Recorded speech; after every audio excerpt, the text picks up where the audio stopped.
Council of Nicaea. Before this occurred, there were several different competing views of Christ. Then the Emperor Constantine assembled them all together to decide on one view of Christ. They met for days, fighting and bickering, until finally the current view of Christianity won, and the divinity of Christ was declared. Then the new Orthodox view used its power to stomp out and erase all other competing views of Christianity. Or so we're told. You know, I hear this story a lot from atheists, cults, Muslims, and several other non-Christian groups.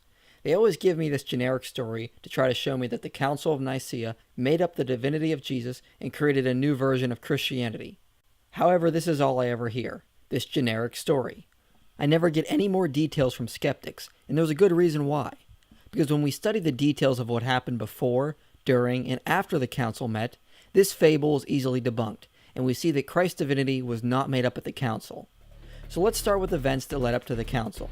On February 24th, in 303 AD, the worst persecution of Christians began under the Emperor Diocletian and lasted until Emperor Galerius finally issued a general edict of tolerance in 311 AD. 2 years later, in 313 AD, with the Edict of Milan, the Emperor Constantine finally legalized Christianity and allowed its practice. Now I want to stop here and make sure this point is clear. Constantine did not make Christianity the official religion of the empire. He simply commanded official tolerance of Christianity. He did, however, outlaw Jews from stoning Christians and gladiator shows, although they did persist until the 5th century. It wasn't until 380 AD, under the Emperor Theodosius, that Christianity was left as the only legal religion. Shortly after Christianity was made legal, a pastor from Alexandria named Arius began preaching the idea that Jesus was not God, but a created being. He gained a following and began disputing with Alexander, the bishop of Alexandria. So in 321 AD, a local council declared Arius a heretic. However, Arius just moved to Palestine, where he gained a larger following, and over the course of the next few years, the debate became so intense that it gained the attention of Emperor Constantine. Constantine, who had just unified the empire, didn't want anything that would threaten division. He saw the debate between the Christians and Arians as a threat to the stability of the empire, so he moved to settle it. He officially called the council in 325 AD. There were no Gnostics involved, there were no Ebionites involved, or any other groups. The council was called to settle disputes between Christians and Arians only. Most other heretical views of Christianity, like Gnosticism, had mostly died out by this point, and the majority of those professing to be Christians were Orthodox Christians, so there was not a wide variety of different views at the council. Although Constantine originally invited over 1,800 bishops from across the empire, only around 300 were able to attend. Most of them were from the east, with only about a dozen representing the west. Now it should be remembered what happened to these men less than 2 decades ago. Most of them suffered through one of the greatest Christian persecutions of all time. Many of them faced brutal torture and imprisonment for their faith. So despite the modern view about the participants at the council, they were not the type of men who were fine with compromising their beliefs, especially if a few years earlier they were willing to die for them. These bishops actually assembled in Nicaea to confirm what they had already believed and deal with Arius' teachings. Now there were 3 parties at the council. The smallest was Arius and a handful of bishops that agreed with him, that the Father and Jesus were of different substance, or heterousios.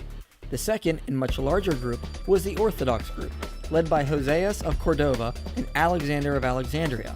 Also in this group was the young deacon Athanasius. This group held the long-standing belief of the church that Jesus was fully God and had existed eternally with the Father. They said Jesus was of the same substance, or homoousios. Then there was a third group, roughly equal in size to the Orthodox group, called the Eusebian group, led by Eusebius of Caesarea.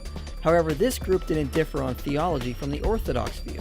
They also believed Jesus was fully God and had existed eternally with the Father. They only differed on the use of the word homoousios.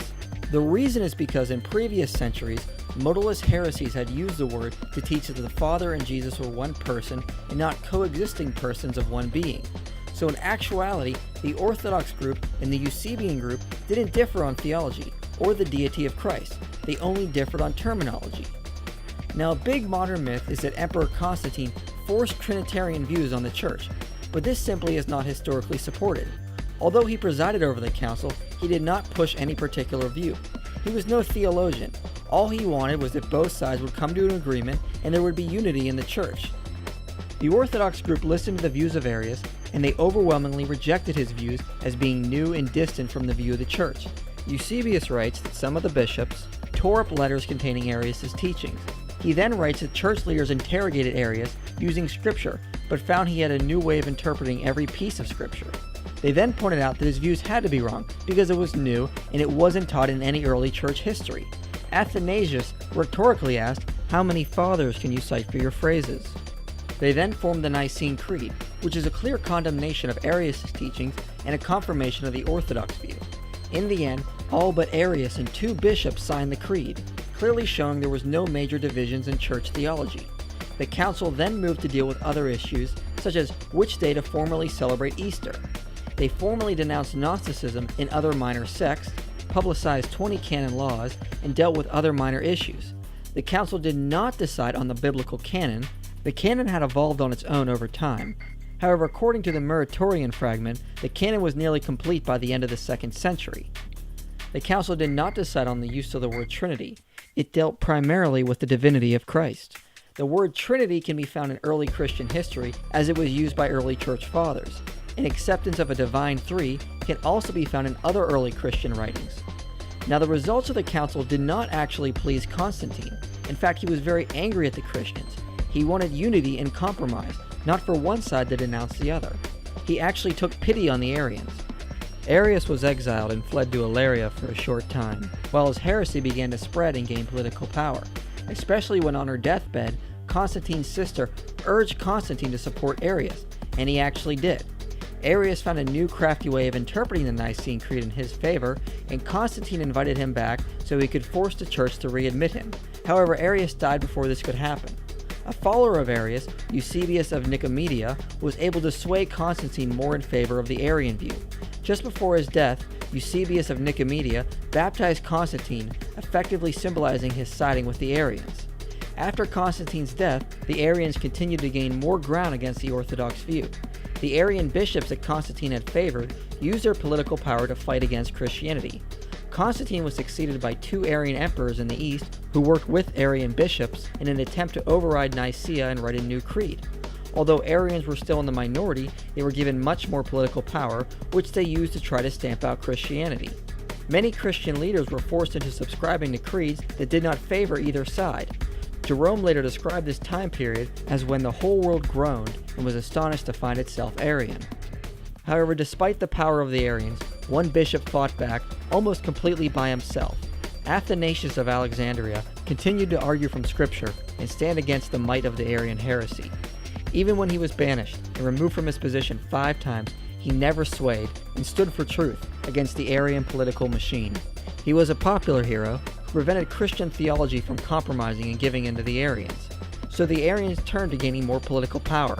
But just before the Arians completely consolidated their hold over the empire, they turned to internal fighting and destroyed themselves. It wasn't long before all their political power was lost, and the Christians were able to meet in 381 AD at the Council of Constantinople and reaffirm the Nicene faith. The battle between the Arians and the Christians did not end there. After the Council of Nicaea, many Arian bishops headed north and began converting the Germanic tribes to Arianism. They then eventually conquered the Western Roman Empire, and the Christians had to deal with Arianism again. However, as we can see today, Arianism died out, and Christianity is still going strong and growing. So as you can see, Christian bishops did not inherit absolute political power from the Council of Nicaea and used it to stomp out other competing sects. On the contrary, it was the Arians who gained the political power and tried to stomp out the true church. So there is no evidence the council created Christianity, the concept of the Trinity, or the divinity of Jesus, or used political power to erase other competing sects. This myth about the council is a complete fairy tale. It astonishes me how many non-Christians used the Council of Nicaea to try to claim Christianity was made up in 325 AD, when historically there is just no evidence for it.